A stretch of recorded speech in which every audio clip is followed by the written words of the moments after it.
Amber plate flyover ఎందుకైతే లేదు కిషన్ రెడ్డి అంటే దాని గురించి మాట్లాడాడు. కానీ కేసీఆర్ను జైలుకు పంపుతాం. ఎందుకు పంపుతావు జైలుకు?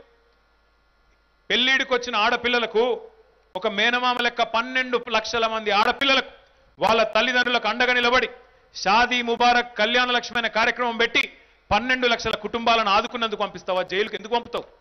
నేను రాను బిడ్డో సర్కారు దవాఖానకు అని పాటలు రాసుకున్న పరిస్థితి నుంచి ఇవాళ నేను సర్కారు దవాఖానకే పోతా, అక్కడ ప్రసూతి అయితేనే మా మేనమామ కేసీఆర్ ఇచ్చే కేసీఆర్ కిట్ వస్తుంది, ఆడపిల్ల పుడితే 13,000 రూపాయలు వస్తుంది, మగబిడ్డ పుడితే 12,000 రూపాయలు వస్తాయి అని చెప్పి 13 లక్షల మంది ఆడపిల్లలు ఇవాళ కేసీఆర్ కిట్లు అందుకున్నందుక, లేదా శాశ్వతంగా ఎప్పటి నుంచో కాంగ్రెస్ పార్టీ మా నెత్తి మీద మోపిపోయిన సమస్యలు ఒక్కొక్కటిగా మీ 55 ఏళ్ల దరిద్రాన్ని కడిగి ఈరోజు మెల్లమెల్లగా ఇప్పుడిప్పుడే తెలంగాణను ఒక తెరువుకు తెస్తున్నందుకేస్తావా? ఎందుకేస్తావు?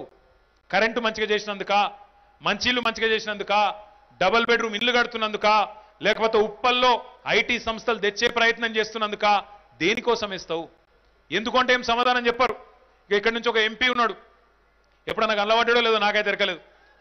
తెల్లారు లేస్తే ఒకటే పని, కేసీఆర్ని తిట్టాలి, పైశాచిక ఆనందం పొందాలి. కేసీఆర్ని తిడితే పెద్దోని అవుతావు నువ్వు?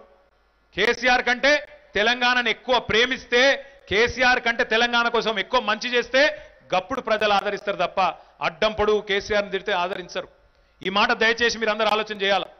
తెల్లారు లేస్తే కేసీఆర్ గారిని దూషించడం, ఒకసారి ఆలోచించండి. కేసీఆర్ గారి వయసు దాదాపు 70 ఏళ్ళు. ఆయన తెలంగాణ కోసం సావు నోట్లో తలబెట్టి తెలంగాణ తెచ్చిన నాయకుడు. 2 పర్యాయాలు మీ దయతో మీ ఆశీర్వాదంతో తెలంగాణ ప్రజలు దీవిస్తే ఈరోజు ఈ రాష్ట్ర ముఖ్యమంత్రిగా పేదల కోసం, రైతుల కోసం, మహిళల కోసం పనిచేస్తున్న నాయకుడు. అట్లాంటి నాయకుడిని పట్టుకొని భూమికి జానడు లేనోడు కూడా ఇవాళ నోటికి వచ్చినట్టు తిట్టబట్టే, ఎటుపడతాడే ఒర్రబట్టే మనం వినుకుంటే కూర్చోబడుతుంది. ఎటుపడతాడు ఒర్రుడేనా? నీ కోపం ఉంటే, నీ గతగానం పైత్యం ఉంటే తిట్టు, కానీ మర్యాద, విమర్శ చేయి, మర్యాద. ఎటుపడతాడు ఒర్రుడేనా? జైల్లో పెడతా. దేనికి పెడతావు జైల్లో? నేను ఒక్కటే అంటా ఉన్నా, బీజేపీ నుంచి వచ్చిన నడ్డా కానీ, లేకపోతే ఇక్కడున్న 3 ఫుట్ గాడు కానీ ఎవడైనా సరే కేసీఆర్ గారితో పెట్టుకున్నోడు ఇప్పటి వరకు 23 ఏళ్లలో ఏ ఒక్కడు బాగుపడలేదు. మీరు కూడా ముంగట పడరు ఖచ్చితంగా, నేను చెప్తా ఉన్నా.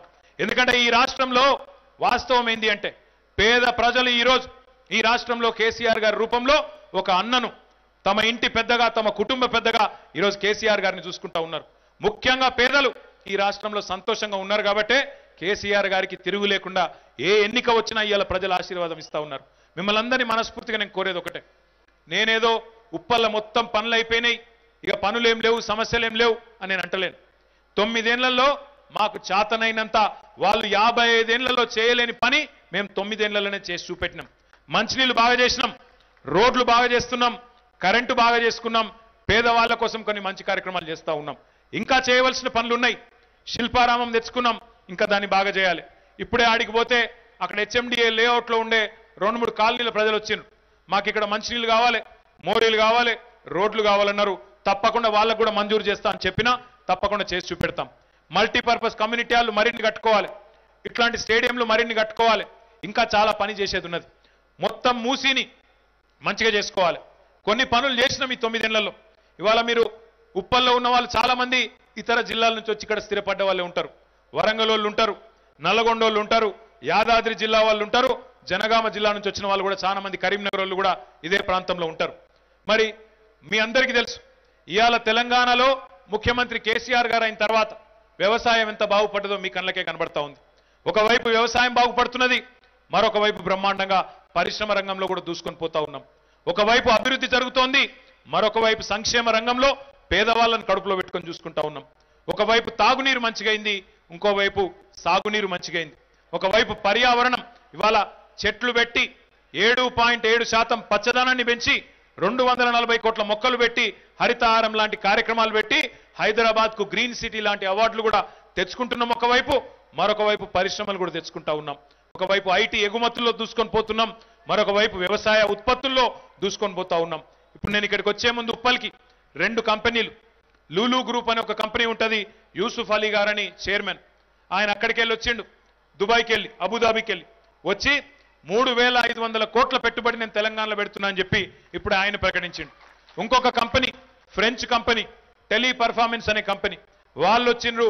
వాళ్ళు ఏమంటున్నారంటే మీ ఉప్పల్ల కానీ గట్కేసర్ల కానీ ఒక 3000 మందితోని కొత్త కేంద్ర కార్యాలయం పెడతామని చెప్పి వాళ్ళు ఇప్పుడే వచ్చి ప్రకటించిపోయినారు. అంటే ఈ రకమైన ప్రయత్నం మేము చేస్తున్నాం. మాకు తిట్టరాకనో విమర్శ చేయరాకనో లేక నోరు లేకనో మాట్లాడతలేం. ఎన్నికలప్పుడు రాజకీయాలు చేయాలి. మాట్లాడితే ఒకడేమో కేసీఆర్ పోయి బీజేపీతో కలిసిపోయినా ఒకడు మరుగుతాడు ఇక్కడ, మళ్ళా ఇంకొకడేమో కేసీఆర్ కాంగ్రెస్ ఒకటని ఇంకొకడు మరుగుతాడు. మాకు తిట్టరాక కాదు, నోరు లేక కాదు. ఎన్నికలప్పుడు రాజకీయాలు మాట్లాడదాం.